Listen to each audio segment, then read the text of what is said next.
കൃഷ്ണ ഗുരുവായൂരപ്പ ശരണം. ഗുരുവായൂരപ്പൻ്റെ ഉച്ചപൂജ കഴിഞ്ഞു, കളഭാലങ്കാരം കഴിഞ്ഞു. നമുക്ക് തൊഴാൻ പോണ്ടേ? എല്ലാവരും വരൂ കേട്ടോ.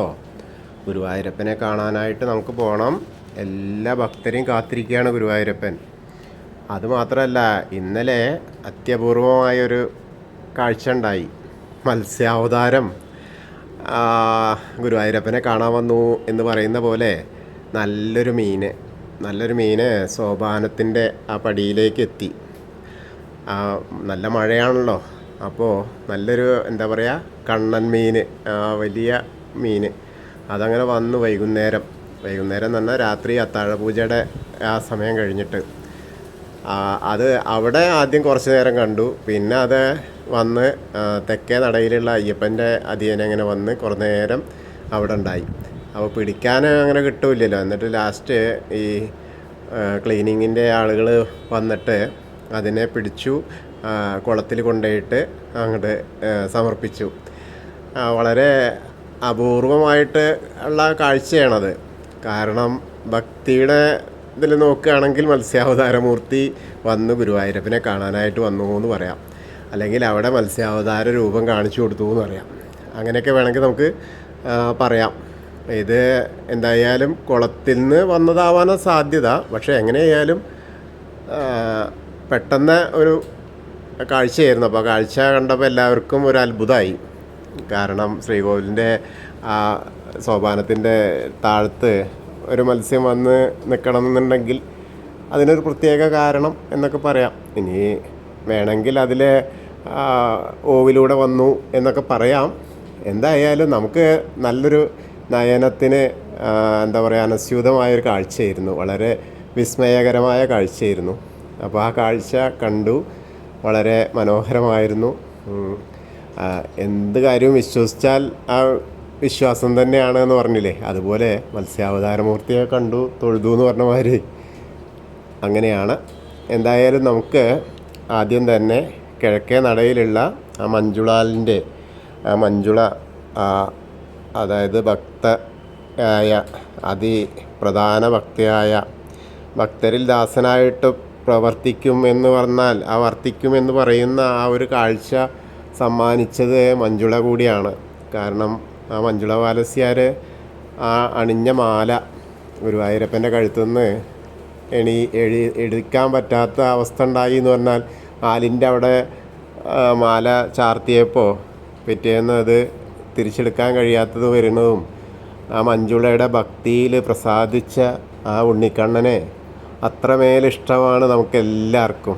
അപ്പോൾ അവിടെ ഒന്ന് തൊഴുത് ആലിനെ ഒന്ന് പ്രദക്ഷിണം ചെയ്യാം. അതുപോലെ ആ ഗരുഡ ശില്പം, വെങ്കല ശില്പമാണ്, അതൊന്ന് നോക്കി കണ്ടു തൊഴാം. ഭഗവാന്റെ വാഹനമായ ഗരുഡനെ തൊഴുന്നത് ഏറ്റവും നല്ലതാണല്ലോ. അപ്പോൾ അതൊന്ന് കണ്ടു തൊഴാം. അങ്ങനെ ആ തീയരമ്പലമൊക്കെ കണ്ട് നേരെ നമ്മൾ വന്ന് ആ മേൽപ്പത്തൂർ ഓഡിറ്റോറിയത്തിൻ്റെ പുറകു വശത്തുള്ള അത്തിമര ഗണപതി ഒന്ന് തൊഴാം. അത്തിമര ഗണപതിനെ കണ്ട് തൊഴുത് നമുക്ക് നേരെ അങ്ങനെ പോരാം. ഇനിയിപ്പോൾ ചോറൂണും അതേപോലെ ആ തുലാഭാരമൊക്കെ മേൽപ്പത്തൂരിൻ്റെ അവിടേക്ക് ആക്കുകയാണ്. ആ മേൽപ്പത്തൂർ ഓഡിറ്റോറിയത്തിൻ്റെ അവിടേക്കായിട്ട് മാറ്റി ചെയ്യുകയാണ്. കാരണം ഉള്ളിലെ സൗകര്യം വർദ്ധിപ്പിക്കാനായിട്ട് അതിനുള്ള കാര്യങ്ങളൊക്കെ നടന്നുകൊണ്ടിരിക്കുകയാണ്. ഇപ്പോൾ കാണിപ്പയ്യൂർ കൃഷ്ണൻ നമ്പൂതിരിപ്പാട് വന്ന് പ്രശ്നമൊക്കെ നോക്കി വെച്ചു. അതേപോലെ മുന്നിലെ വാതിൽ വീതി കൂട്ടാനും വടക്കേ നടയിൽ 2 വാതിലാക്കിയിട്ട്, അതായത് ശാന്തിക്കാർക്ക് കുളിച്ച് പോരാനൊരു വാതിലും ബാക്കിയുള്ള കാര്യങ്ങൾക്കൊരു വാതിലുമായിട്ട് ഭക്തജനങ്ങൾക്ക് ഇറങ്ങാനൊരു അതിലുമായിട്ട് അങ്ങനെ ചെയ്യാമെന്നൊക്കെ പറഞ്ഞ് പ്രശ്നമൊക്കെ വെച്ച് നോക്കി എന്നൊക്കെയാണ് പറയുന്നത്. എന്തായാലും എന്തൊക്കെ അത്ഭുതങ്ങളാണ് കാണാൻ ഇരിക്കുന്നതെന്ന് അറിയില്ല. കാരണം നിത്യവും എന്ന് പറഞ്ഞ പോലെ ഭക്തജന സഹസ്രങ്ങൾ വന്നുകൊണ്ടിരിക്കുക. സഹസ്രങ്ങളിൽ നിന്നും ലക്ഷക്കണക്കിന് എന്ന് തന്നെ പറയാവുന്ന തരത്തിലേക്ക് ആ ഗുരുവായൂരപ്പൻ്റെ പേരും പ്രശസ്തിയും അറിഞ്ഞ് ആ ഗുരുവായൂരപ്പൻ്റെ ചൈതന്യം കണ്ട് ആ ഗുരുവായൂരപ്പൻ്റെ കടാക്ഷം ലഭിച്ച് എത്തുന്ന ഭക്തരാണ്. അപ്പോൾ അവർക്ക് ഭക്തരായ ആളുകൾക്ക് ഗുരുവായൂരപ്പൻ്റെ ദർശനത്തിന് എത്രയും സുഗമമാക്കുക എന്നുള്ള ലക്ഷ്യത്തോടെ തന്നെയാണ് ഓരോ പരിപാടികളും ചെയ്തുകൊണ്ടിരിക്കുന്നത്. എന്തായാലും നമുക്ക് അത്തിമര ഗണപതിയൊക്കെ കണ്ട് തൊഴുത് ഉച്ചപൂജ കണ്ട് തൊഴാനായിട്ട് ഗോപുരവാതിൽ കടന്ന് അകത്തേക്ക് പ്രവേശിക്കാം. ഇന്നും ഞായറാഴ്ചയാണ്. അത്യപൂർവമായ തിരക്ക് തന്നെയായിരുന്നു. ഏകദേശം 2 മണിക്ക് 1:50 കൊടിമരത്തിൻ്റെ അവിടെ തുറന്നു. അപ്പോൾ എല്ലാവർക്കും പെട്ടെന്ന് കാണാൻ കഴിയാത്ത ആളുകൾക്കൊക്കെ കുറച്ച് പേർക്ക് അതിലൂടെ ദർശനം കിട്ടി. അങ്ങനെ 2 മണി കഴിഞ്ഞപ്പോൾ തന്നെ 2:15 ആയപ്പോഴേക്ക് നട അടയ്ക്കാനുള്ള ശ്രമത്തിലാണ്. അങ്ങനെ നമ്മൾ വരികയാണ്. ആ വാതിൽപ്പടി കയറിയിട്ട് അകത്തേക്ക് ഇങ്ങനെ നോക്കുമ്പോൾ ഭഗവാന്റെ തേജോമയമായ രൂപം കാണുകയാണ്. ആ രൂപം കണ്ട് തൊഴാം നമുക്ക്. അതിനിടയ്ക്ക് ഇടത് വശത്തുള്ള മേൽപ്പത്തൂരിനെ ഒന്ന് സ്മരിക്കാം. ആ പീഠം, ആ കിടാവിളക്കൊക്കെ അങ്ങനെ കത്തി നിൽക്കുന്നു. അപ്പോൾ അത് കണ്ട് തൊഴാം. പിന്നെ വലതുവശത്ത് ആ തൂണ്, നരസിംഹാവതാരം കാണിച്ചു കൊടുത്ത തൂണൊന്ന് നോക്കി തൊഴാം. അങ്ങനെ നമ്മൾ തൊഴുത് ഇങ്ങനെ വരുമ്പോൾ അവിടെ നിന്ന് ഇങ്ങനെ നോക്കുക. അപ്പോൾ ശ്രീലകത്തേക്ക്, ഭഗവാന്റെ ശ്രീലകത്തേക്ക് ഇങ്ങനെ നോക്കുമ്പോൾ ആദ്യം തന്നെ കാണുന്നത് പാമ്പിൻ്റെ പടവും ആണ്. പാമ്പിൻ്റെ 3, 4, 5 പടങ്ങൾ ഇങ്ങനെ ചവിട്ടി കളിക്കുന്ന പൊന്നുണ്ണിയാണ്. ഇന്ന് കാളിയമർദ്ദന രൂപമാണ് കേട്ടോ. വളരെ മനോഹരമായിട്ടുള്ള അലങ്കാരം. വാലിങ്ങനെ വേറിട്ട് കാണാനുണ്ട്. വാലിന്മേൽ ഇടത് കൈ കൊണ്ട് ഇങ്ങനെ പിടിച്ചിട്ടുണ്ട്, വലത് കൈയിൽ ഓടക്കുഴലുണ്ട്. അങ്ങനെ ആ നൃത്തം ചവിട്ടുന്ന പൊന്നുണ്ണിയാണ്. വളരെ മനോഹരമായിട്ടുള്ള ചാർത്ത്, നന്നായിട്ട് ചാർത്തിയിട്ടുമുണ്ട്. ഇന്നത്തെ ഉച്ചപൂജ ഉണ്ടായിരുന്നത് മേൽശാന്തി കവപ്രമാരാത്ത് അച്യുതൻ നമ്പൂരിപ്പാട്. അതുപോലെ ഇന്നത്തെ കളഭാലങ്കാരം പഴയം ആര്യോദിക്കനാണ്. വളരെ നന്നായിട്ടുള്ള ആ ചാർത്താണ്. ആ കാളിയ ദർപ്പമകറ്റുന്ന കാളിയ മർദ്ദന രൂപത്തിൽ മനോഹരമായിട്ടുള്ള ആ നടനം നമുക്ക് കാണാനായിട്ട് സാധിക്കും. അങ്ങനെ നോക്കുമ്പോൾ കാൽവളകൾ കാണുന്നു. അതേപോലെ അരമണി കിങ്ങിണിയൊക്കെ ചാർത്തിയിട്ടുണ്ട്. കഴുത്തിലൊരു വളയം പോലത്തെ മാലയും ഒരു പതക്കം പോലത്തെ മാലയുണ്ട്. കൈവളകൾ കാണുന്നു. കൈവളകളും തോൾവളകളൊക്കെ അണിഞ്ഞ് ചെവിപ്പൂക്കളൊക്കെ വെച്ച് ഗോപീതിലകം വെച്ച് നല്ല രസമായിട്ടുള്ള ആ പീലി തിരുമുടിയൊക്കെ ഇങ്ങനെ കെട്ടി 2 തിരുമുടി മാലകളുണ്ട്. തെച്ചിയും തുളസിയും പിന്നെ വെളുത്ത പൂവും തുളസിയായിട്ടുള്ളത്. അതേപോലെ വലിയൊരു ഉണ്ടമാലയാണ് ഉള്ളത്. ഒരു ഉണ്ടമാലയേ ഉള്ളൂ. ആ ഉണ്ടമാല വെളുത്ത പൂവും തുളസിയായിട്ടുള്ളതാണ്. നല്ല രസമായിട്ട് ഇങ്ങനെ കനത്തിനുണ്ട്. കാരണം വലിയ വാലാണ് കാണുന്നത്. പാമ്പിൻ്റെ വാലിങ്ങനെ കാണാണ്ട് കൈ കൊണ്ട് ഇങ്ങനെ പിടിച്ചിട്ട് നൃത്തം ചവിട്ടുന്ന ആ കാളിയൻ്റെ ദർപ്പം ശമിപ്പിക്കുന്ന ആ ഒരു കാഴ്ചയാണ്. അപ്പോൾ അഹങ്കാരങ്ങളെല്ലാം, നമ്മൾ ഭക്തരിലും ഉള്ള അഹങ്കാരങ്ങളൊക്കെ ആ ഗുരുവായൂരപ്പൻ്റെ മുന്നിൽ അടിയറവ് വെച്ചിട്ട് നല്ല മനസ്സോടെ ആ ഗുരുവായൂരപ്പനെ തൊഴുതാൽ ആ ഗുരുവായൂരപ്പൻ്റെ സർവ്വപ്രീതിയും നമ്മളിലേക്ക് എത്തും. ആ മായക്കണ്ണൻ എല്ലാം കൊണ്ടും എല്ലാം തന്നനുഗ്രഹിക്കുന്ന മായക്കണ്ണനാണ്. അപ്പം അങ്ങനെ നമുക്കെല്ലാവർക്കും ഗുരുവായൂരപ്പൻ്റെ സോപാനപ്പടിയിൽ നിന്ന് ആ ഗുരുവായൂരപ്പൻ്റെ ശ്രീലകത്തേക്ക് നോക്കുകയാണ്. എന്നിട്ട് കാളിയമർദ്ദന രൂപം കണ്ട് തൊഴാം. അങ്ങനെ തൊഴുത് നമ്മൾ ആദ്യം തന്നെ അഗ്നികോണിലുള്ള ബലിക്കല്ല് നോക്കിയിട്ടൊന്ന് തൊഴാം. അതുപോലെ തിടപ്പള്ളി നോക്കിയിട്ട് തൊഴാം. പിന്നീട് ഒന്നുകൂടി തിരിഞ്ഞു നിന്നാൽ ആലിലക്കണ്ണനെ കണ്ട് തൊഴാം. ചുമരിൻ്റെ മുകളിലുള്ള ആലിലക്കണ്ണനെ കണ്ട് തൊഴാം. സപ്തമാതാക്കളെ കണ്ട് തൊഴുത് നേരെ വിഘ്നേശ്വരൻ്റെ അടുത്ത് വരിക. വിഘ്നേശ്വരൻ്റെ അടുത്ത് വരുമ്പോൾ തുമ്പിക്കൈയും കൊമ്പുമൊക്കെ കളഭം കൊണ്ടിങ്ങനെ ചാർത്തിയിട്ടുണ്ട്. നല്ല ചാർത്താണ്.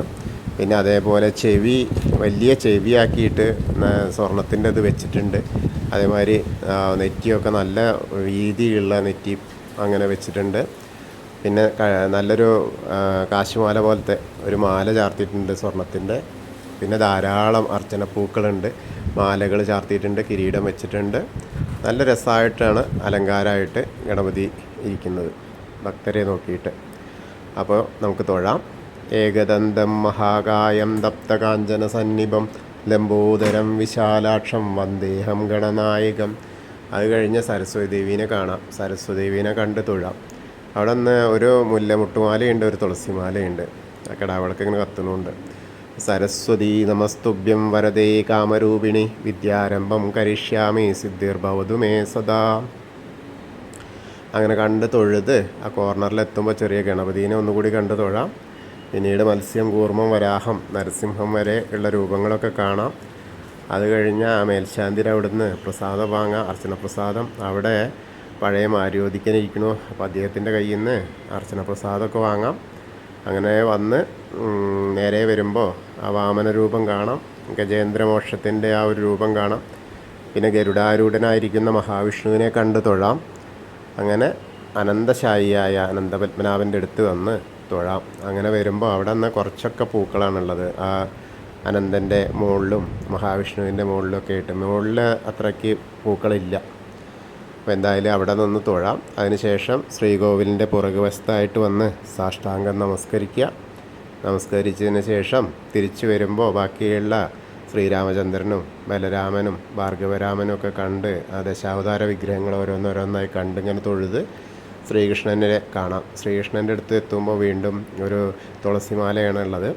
അപ്പോൾ അവിടെ കാണാം. അത് കഴിഞ്ഞ് മുരുകനെ കണ്ടു തൊഴാം. ഭസ്മാഭിഷേകം കഴിഞ്ഞിരിക്കുന്ന മുരുകനാണ്.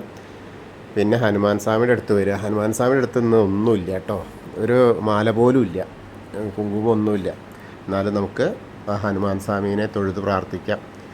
ത്വമസ്മിൻ കാര്യനിര്യാഗേ പ്രമാണം ഹരിസത്തമ ഹനുമാൻ യജ്ഞമാസ്തായ ദുഃഖക്ഷയകരോ ഭവ മനോജവം മാരുതതുല്യവേഗം ജിതേന്ദ്രിയം ബുദ്ധിമതാം വരിഷ്ഠം വാദാത്മജം വാനരയൂതമുഖ്യം ശ്രീരാമദൂതം ശിരസാ നമാമി. ബുദ്ധിർബലം യശോധൈര്യം നിർഭയത്വം അരോഗത അജാഡ്യം വാക്പടുത്തം ഹനുമസ്മരണാത് ഭവേത്. ഓം നമോ ഭഗവതേ ആഞ്ജനേയായ മഹാബലായ സ്വാഹ. ഹനുമാൻ സ്വാമിയെ കണ്ട് തൊഴുത് രാധാകൃഷ്ണ വിഗ്രഹമൊക്കെ കണ്ട് തൊഴുത് നേരെ ഓവിൻ്റെ അവിടെ വന്ന് പ്രാർത്ഥിക്കാം. അതിന് ശേഷം ഓവിൻ്റെ അവിടെ നിന്ന് ലേശം പടിഞ്ഞാട്ട് മാറിയാൽ ആ താമരക്കണ്ണനെ കണ്ട് തൊഴാം. പിന്നീട് കിഴക്ക് വശത്തേക്ക് വരുമ്പോൾ ആ ഗ്രില്ലിന് അപ്പുറത്തേക്ക് കടന്നാൽ നമ്മുടെ മണിക്കിണർ കാണാം. മണിക്കിണർ നോക്കി തൊഴാം. അതേപോലെ അവിടെ അതാ ആ നൃത്താറയിൽ കിടാവിളക്ക് കത്തി നിൽക്കുന്നു. അപ്പോൾ ഭഗവാൻ കണ്ണൻ അവിടെ നൃത്തം ചെയ്യുന്നതായിട്ട് സങ്കല്പിച്ച് നമ്മളെ മനസ്സിലുള്ള രൂപത്തിൽ നമ്മൾ സങ്കല്പിക്കുക, പ്രാർത്ഥിക്കുക. വീണ്ടും നമ്മൾ ഇങ്ങോട്ട് വരുമ്പോൾ കുറൂരമ്മേനെയും നാരദരെയും അതേപോലെ കൃഷ്ണാട്ടത്തിൻ്റെ രൂപവും അതേപോലെയുള്ള അനന്തൻ്റെ കുട പിടിച്ചിട്ട് വരുന്ന വസുദേവർ കണ്ണനുണ്ണിയെ കൊണ്ടുവരുന്ന ആ ഒരു കാഴ്ചയും കണ്ട് നേരെ വടക്കേ നടയിലൂടെ പുറത്തേക്ക് വന്ന് ആ പ്രസാദ കൗണ്ടറിൽ നിന്ന് ചന്ദനവും തീർത്ഥമൊക്കെ വാങ്ങാം. അതിനുശേഷം നമുക്ക് എടത്തരികത്തുകാവിലെ ഭഗവതിയുടെ അടുത്തേക്ക് പോവാം. അങ്ങനെ പോകുമ്പോൾ തിരക്കാണ്, അവിടെയൊക്കെ തിരക്ക് തന്നെയാണ്. അങ്ങനെ ഭഗവതിയുടെ അടുത്തേക്ക് വരികയാണ്. ഭഗവതിയുടെ അടുത്ത് നല്ല ചന്തമായിട്ടാണ്, അതീവ സുന്ദരിയായിട്ടാണ് ഭഗവതി നമ്മളെ ഭക്തരെ കാത്തിരിക്കുന്നത്. വളരെ മനോഹരമായിട്ടുള്ളൊരു കാഴ്ച തന്നെയാണ്. നിറയെ പൂക്കളാണ്, ധാരാളം പൂക്കൾ കൊണ്ട് അലങ്കരിച്ചിട്ടുണ്ട്. ചുവന്ന പട്ടൊക്കെ എടുത്തിട്ടാണ്. പിന്നെ കഴുത്തിൽ നല്ല ആ വലിയ മാല ഉണ്ട്, നെക്ലസ് പോലത്തെ മാലയും ആ കാശുമാലയും, അങ്ങനെ 2 മാല ഉണ്ട്. ആ ചുവന്ന പട്ടൊക്കെ ഇട്ട് ചുവന്ന പൊട്ടൊക്കെ തൊട്ട് നല്ല രസമായിട്ടുള്ള ഒരു കാഴ്ച. അപ്പോൾ ഭഗവതീനെ കണ്ട് തൊഴാൻ പ്രാർത്ഥിച്ചോളൂ. സർവമംഗളമാംഗല്യേ ശിവേ സർവാർത്ഥസാധികേ ശരണ്യേ ത്രയംബകേ ഗൗരി നാരായണി നമോസ്തുതേ. അങ്ങനെ അമ്മയെ കണ്ട് തൊഴുതു. അതിനുശേഷം തിരിച്ചു വരുമ്പോൾ ആ കോർണറിലെത്തിയ മമ്മിയൂരപ്പനെ പ്രാർത്ഥിക്കുക. നമശിവായ നമശിവായ നമശിവായ എന്നുള്ള പഞ്ചാക്ഷരി മന്ത്രം ചൊല്ലുക. മമ്മിയൂരപ്പനെ മനസ്സിൽ സ്മരിക്കുക. അപ്പോൾ നമ്മൾ മമ്മിയൂർ പോയി ദർശനം കിട്ടിയ ആ ഒരു പ്രതീതിയാവും. അതിനുശേഷം നമ്മളിങ്ങനെ വരുമ്പോൾ ആ തുലാഭാരത്തിൻ്റെ അവിടെയൊക്കെ നല്ല തിരക്കാണ്. അതേപോലെ ആൾരൂപം വഴിപാടൊക്കെ ഉണ്ട്. ഇന്നിപ്പോൾ ടോക്കനൊന്നും ഇല്ലാത്തതുകൊണ്ട് അതിൻ്റെ തിരക്കില്ല. അതുകൊണ്ടാണ് വേഗം ഇന്ന് ക്യൂ അവസാനിച്ചത്. അങ്ങനെ നമ്മൾ വന്ന് കൊടിമരത്തിൻ്റെ അവിടെ വന്ന് വീണ്ടും ഭഗവാന്റെ ശ്രീലകത്തേക്ക് ഒന്നുകൂടി നോക്കിയാൽ ആ കാളിയമർദ്ദന രൂപത്തിൽ, ആ വളരെ കാളിയൻ്റെ ദർപ്പം അടക്കിയ ആ രൂപത്തിൽ ഇങ്ങനെ നമുക്ക് ദർശിക്കാൻ കഴിയും. ആ ദർശനം വളരെ സുഖകരമായ ദർശനമാണ്, ആ പുണ്യ ദർശനമാണ്. അപ്പോൾ എല്ലാവരും കണ്ടു തൊഴുക. അതിനുശേഷം ഒന്ന് നമസ്കരിച്ച് കൂത്തമ്പലത്തിൻ്റെ അവിടേക്ക് വരിക. കൂത്തമ്പലത്തിൻ്റെ അവിടെ വന്നിട്ട് പ്രാർത്ഥിച്ച അവിടെയുണ്ട് കിടാവിളക്ക് ഇങ്ങനെ കത്തി നിൽക്കുകയാണ്. അതിനുശേഷം അയ്യപ്പസ്വാമിയുടെ അവിടെ വരിക. അവിടെ നിന്ന് ഒരു വെളുത്ത പട്ടും അതേമാതിരി കറുത്ത പട്ടും കൂടി ചേർത്തിട്ടാണ് വെച്ചിട്ടുള്ളത്. മുഖത്ത് അധികം ഇതൊന്നുമില്ല, ചന്ദന ചാർത്തൊന്നും ആയിട്ടില്ല. അങ്ങനെ ഒരു പൊട്ടുകൾ, സ്വർണത്തിൻ്റെ വട്ടപ്പൊട്ടുകളാണ് വെച്ചിട്ടുള്ളത്. അപ്പോൾ ഭഗവാനെ കണ്ട് തൊഴുക. അവിടെയുണ്ട് അർച്ചന ധാരാളം നടക്കുന്നുണ്ട്. അപ്പോൾ അവിടെയൊക്കെ ധാരാളം പൂക്കളുണ്ട്. അപ്പോൾ നമുക്ക് അയ്യപ്പസ്വാമിയെ കണ്ട് പ്രാർത്ഥിക്കാം. ഭൂതനാഥ സദാനന്ദ സർവഭൂതദയാപര രക്ഷ രക്ഷ മഹാബാഹു ശാസ്തേ സ്തുഭ്യം നമോ നമ. അതിനുശേഷം അവിടെ നിന്ന് പ്രദക്ഷിണമായിട്ട് വന്നിട്ട് പടിഞ്ഞാറ് നടയിലുള്ള ദീപസ്തംഭത്തിൻ്റെ മുകളിൽ വന്നിട്ട് നോക്കാം. അപ്പോൾ ആ വേണുഗോപാല സ്വരൂപം കാണാം. അങ്ങനെ അത് കണ്ട് വീണ്ടും കുറച്ച് പുറകോട്ട് ഇറങ്ങിയാൽ ആ കൊടിമരത്തിൻ്റെ മുകളിലുള്ള ഗരുഡധ്വജനെയും കണ്ട് തൊഴാം. പിന്നീട് നമ്മൾ നേരെ പടിഞ്ഞാറ് നടയിൽ കൂടെ പുറത്തേക്ക് വരികയാണ്. എന്നിട്ട് ആ അന്നലക്ഷ്മി ഹാളിൻ്റെ അധീനം ഇങ്ങനെ നമ്മളെ രുദ്രതീർത്ഥക്കുളം ഒന്ന് ചുറ്റാമെന്നുള്ള ഉദ്ദേശത്തിൽ നടക്കുകയാണ്. അങ്ങനെ പ്രദക്ഷിണമായിട്ട് വരുമ്പോൾ ആ കുറച്ചങ്ങോട്ട് പോകുന്ന അന്നലക്ഷ്മി ഹാൾ കഴിഞ്ഞാൽ നാരായണാലയം കാണാം. പൂന്താനം പൂജിച്ചിരുന്ന വിഗ്രഹമുണ്ട്, അത് കണ്ട് തൊഴാം. അവിടെ വരുന്ന ആളുകളൊക്കെ ഒന്ന് ചോദിക്കുക കേട്ടോ ഏതാ വിഗ്രഹം എന്ന്. അപ്പോൾ നമ്മൾ ആ കയറുന്ന ഭാഗത്ത് തന്നെയാണ്. കയറുമ്പോൾ ഇടത്തെ സൈഡിൽ കാണാം ഒരു ചില്ലിൻ്റെ കൂട്ടിലിട്ട് വെച്ചിട്ടുണ്ട്. അപ്പോൾ അത് കാണാം. എന്നിട്ട് അങ്ങനെ കണ്ട് തൊഴുത് നമ്മൾ നേരെ വരിക. അങ്ങനെ വന്ന് ഭഗവതിയുടെ അവിടെ നിന്ന് ഒന്നുകൂടി തൊഴാം. പിന്നെ കൊടിമരത്തിൻ്റെ ദീപസ്തംഭത്തിൻ്റെ അവിടെ വന്ന പ്രകാശം അങ്ങനെ കാണാം. അപ്പോൾ ഉള്ളിലേക്ക് നോക്കിയിട്ട് ഭഗവാനെ ഒന്നുകൂടി ഒരാവർത്തി കൂടി പ്രാർത്ഥിക്കുക, തൊഴുക. പിന്നീട് നമ്മൾ തെക്കേ നടയിലേക്ക് എത്തിയാൽ തെക്കേ നടയിലുള്ള കൂവളത്തിനെ ഒന്ന് പ്രദക്ഷിണം ചെയ്യുക. മഹാദേവനെ പ്രദക്ഷിണം ചെയ്യുന്ന പോലെ തന്നെ പാർവതീദേവിയുടെയും സാന്നിധ്യമുള്ള കൂവളത്തിനെ ഒന്ന് പ്രദക്ഷിണം ചെയ്യുക. അപ്പോൾ നമ്മൾ ഇന്നത്തെ ഉച്ചപൂജയും കളഭാലങ്കാരം കണ്ട് തൊഴുതു.